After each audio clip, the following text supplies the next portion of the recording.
ሰላም ጤና ይስጥልኝ ተመልካቾቻችን ከፕራይም ሚዲያ የሰዓቱ መረጃዎች ይዘን ቀርበናል። ከመረጃዎች ጋር ታደሰ ታምራት ነኝ። ኢትዮጵያ የጤና አገልግሎት ጥራትና ተደራሽነት ለማስፋት ያከናወነቻቸው ተግባራት የሚደነቁና በተሞክሮነት የሚወሰዱ መሆኑን የዓለም ጤና ድርጅት አስታወቀ። በዓለም ጤና ድርጅት በኢትዮጵያ አፍሪካ ህብረትና የተባበሩት መንግስታት ድርጅት የአፍሪካ ኢኮኖሚ ኮሚሽን ተወካይ ፕሮፌሰር ፍራንሲስ ቺስካት እንዳሉት ኢትዮጵያ ዜጎቿን የጤና አገልግሎት ጥራት ተደራሽነት ለማስፋት ያከናወነችው ተግባር የሚደነቅና በተሞክሮነት የሚወሰድ ነው ብለዋል። ፕሮፌሰር ፍራንሲስ ቺስካት እንደተናገሩት ባለፈው ጥቂት ዓመታት ኢትዮጵያ በጤናው ዘርፍ ትልቅ እምርታ አስመዝግባለች ነው ያሉት።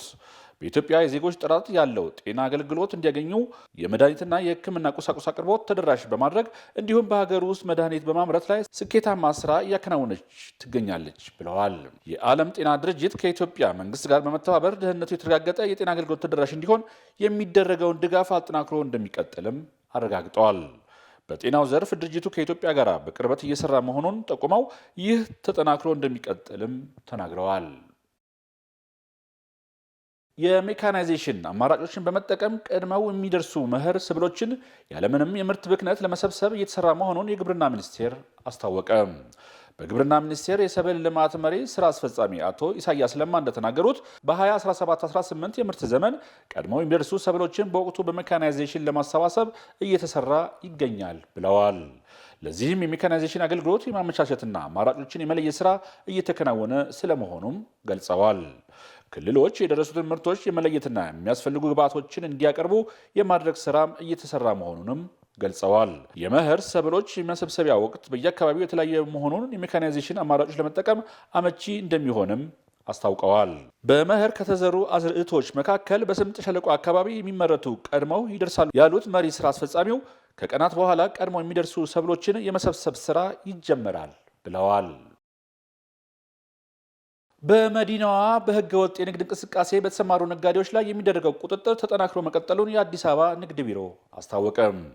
የገበያ ስርዓት ህጋዊ፣ ፍትሐዊ እንዲሆን የከተማ ንግድ ገቢዎች ቢሮ በተለያዩ ተግባራትን እያከናወነ መሆኑን የአዲስ አበባ ከተማ አስተዳደር ንግድ ቢሮ ምክትል ኃላፊ ጸጋይ ደበሌ ተናግረዋል። ኢመደበኛ ነጋዴዎች ህጋዊ ስርዓቱን ተከትለው የንግድ ተግባራቸውን እንዲያከናውኑም እየተደረገ ነው ብለዋል። በከተማዋ ህገወጥ የንግድ እንቅስቃሴዎች በተለይም በቅዳሜና እሁድ ገበያዎችና በገበያ ማዕከላት ውስጥ ህጋዊ መስመሩን ተከትለው እንዲሰሩ መደረጉንም ገልጸዋል።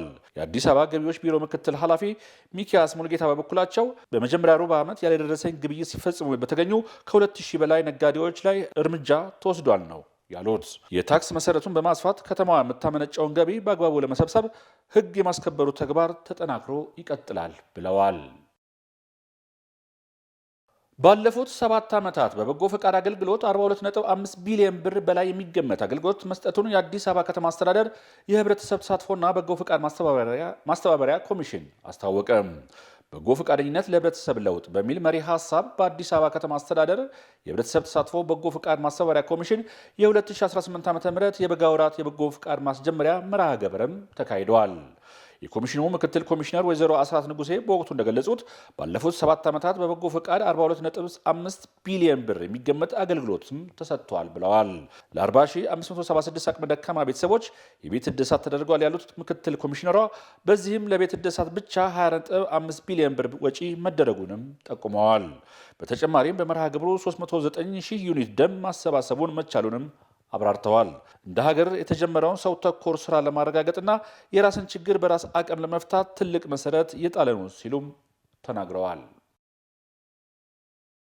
ተመልካቾቻችን የሰዓቱ መረጃዎች እንደቀጠሉ ናቸው። አሁን ደግሞ ከውጭ ምንጮች ወዳገኘናቸው መረጃዎች እናልፋለን።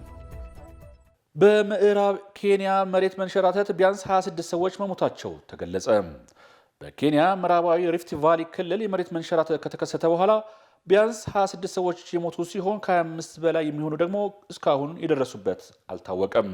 በአካባቢው ለቀናት በዘነበው ከባድ ዝናብ ምክንያት በጭቃና በድንገተኛ ጎርፍ የተጎዱ አካባቢዎች አሁንም ተደራሽ እንዳልሆኑ የኬንያ ቀይ መስቀል ተናግረዋል። በአልጌዮ ማርኮዌ ካውንቲ በሚገኘው የቺንስሞር ኮረብታማ አካባቢ በጭቃ ናዳ ከ1000 በላይ ቤቶች ወድመዋል።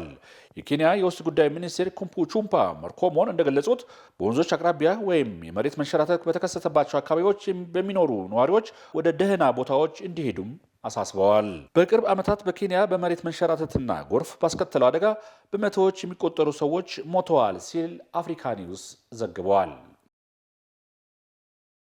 በአፍጋኒስታን በሬክተር ስኬል 6.3 በተለካ ከባድ የመሬት መንቀጥቀጥ አደጋ ቢያንስ የ8 ሰዎች ሕይወት ማለፉን የአካባቢው ባለሥልጣናት አስታውቀዋል። የመሬት መንቀጥቀጡ ወደ 500 ሺህ የሚጠጉ ሰዎች መኖሪያ በሆነችው ማዛር ሂር ሸሪፍ ላይ ጠዋት ላይ ደርሰዋል።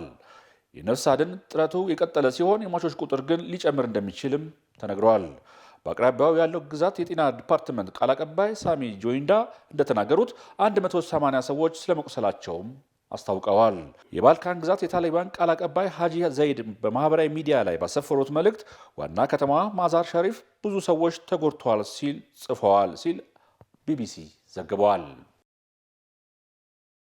ተመልካቾቻችን ከፕራይም ሚዲያ የሰዓቱ መረጃዎች ይህን ይመስላሉ። ሰላም።